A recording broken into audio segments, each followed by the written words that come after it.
ghouls and fiends to chilling reviews from beyond the grave. Tonight, we're descending into the twisted town of From, where escape is impossible, and the monsters, well, they're not here for a friendly chat. Is this show pure terror? Or is it just another shadow in the dark? Grab your salt, and let's dig into the nightmare that awaits. From traps its residents in a living nightmare, where every nightfall brings monsters out of the shadows. And if you're stupid enough to stay out after dark, well, those things will definitely want more than just your car keys. This town is a one-way ticket to horror. Good luck finding a way out. Now let's take a stroll through the graveyard of this show's shattered psyches and see what makes these poor souls tick or scream. Meet Boyd, our grizzled leader, and the town's walking Xanax commercial. He's got the demeanor of a dad who's been stuck at Disneyland for 12 hours straight, except replace Mickey Mouse with skin-peeling monsters. Boyd's "I'll protect you, even if it kills me" energy is as admirable as it is futile. Pro tip, when the sheriff looks this stressed, maybe don't follow him into the woods with a lantern. On to Tabitha. Her grieving journey involves making holes in the ground like a guilt-ridden gopher. She's lost one kid already, but that doesn't stop her from poking around like the universe isn't clearly trying to send her to a sub-basement of nightmares. Keep digging, Tabby. Maybe you'll find answers or just something that eats you.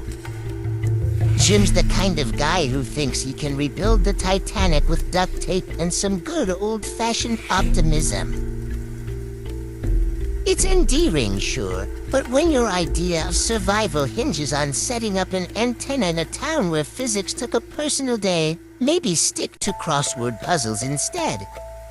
Oh, poor Kenny. Kenny's the sheriff's right-hand man, which would be comforting if Kenny didn't look like he's seconds away from crying during monster attacks. He tries, bless his heart, but let's be honest, if Boyd's the dad of the group, Kenny is the kid holding the flashlight upside down during a camping trip. Then there's Jade, who rolled into town with a pocket full of snark and a brain full of conspiracy theories. He's like that one guy at the party who won't shut up about crypto, except his coins are ancient runes and the blockchain is cursed. Keep those theories coming, Jade.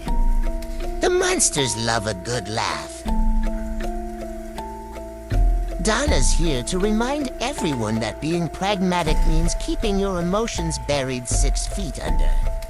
She's the town's unofficial therapist, dispensing tough love and thinly veiled insults like it's her side hustle. You want comfort? Find another show. Donna's here to smoke, swear, and survive. What can be said about sweet old Victor? Victor is basically what happens when you take the weird kid from your 3rd grade class and trap him in a Stephen King fever dream for 30 years. He's got a knack for cryptic drawings and traumatizing everyone with his fun facts about death. Seriously, someone give this man a hug or at least a juice box. Last but not least, the Matthews Kids, because every horror story needs innocent faces to traumatize and remind us how bleak things truly are. Let's not leave out the next generation of nightmares.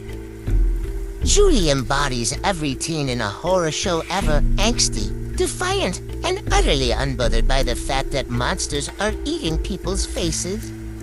She's mad at the world, mad at her parents, and mad at life itself, which, honestly, is fair when you're stuck in a hellhole with no cell data. Her survival strategy: eye rolls and passive-aggressive sulking. Good luck with that, Julie. Sweet, imaginative Ethan is basically a walking red flag for danger. He's the kid every monster wants to haunt because he's just too pure. Armed with a childlike belief in fairy tales and a concerningly calm demeanor, Ethan seems to know more about this cursed town than anyone else. Which begs the question, Is he the town's savior, or is he just another breadcrumb on the trail of doom? Together, Judy and Ethan represent the duality of childhood and horror, one brooding, one blissfully oblivious, both equally doomed. As if being a Matthews wasn't already enough of a death sentence.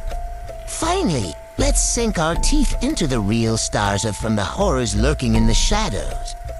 This town may look like a Twilight Zone rerun, but the nightmare fuel here is fresh, piping hot, and comes with a side of existential despair. Let's unravel the monstrous mystery of this cheerless purgatory.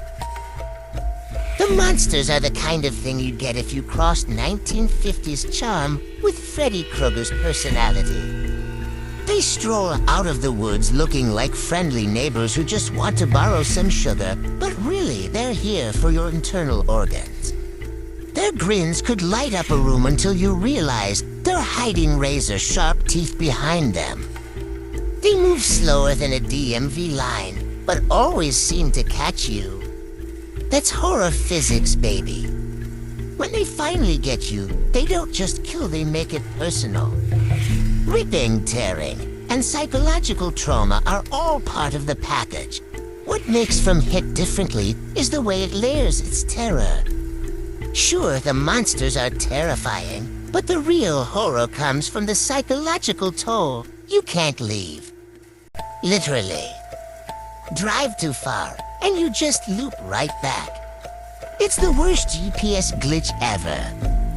Even during the day, the threat of night looms large. No one trusts each other, and everyone's just one bad decision away from being monster chow. What is this place? Hell? Purgatory? Some alien experiment? Who cares? It's horrifying either way. The monsters of From are proof that horror doesn't need jump scares or CGI to be terrifying. Just a dash of slow building dread, a sprinkle of hopelessness, and a heaping spoonful of blood-soaked brutality. So what's the final verdict? This show is a slow burn of mystery, monsters, and psychological terror. It's creepy, atmospheric, and leaves you questioning just how far you'd go to survive.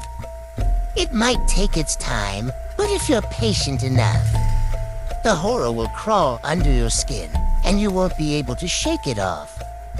If you love a good mystery wrapped in dread, From is your ticket to eternal unease. That's all for tonight, my dear restless souls. If you enjoyed the terror, like, subscribe, and ring the bell, or you might find yourself trapped in a place just like From. Until next time, keep your doors locked and your lights on. Or not. It won't help anyway.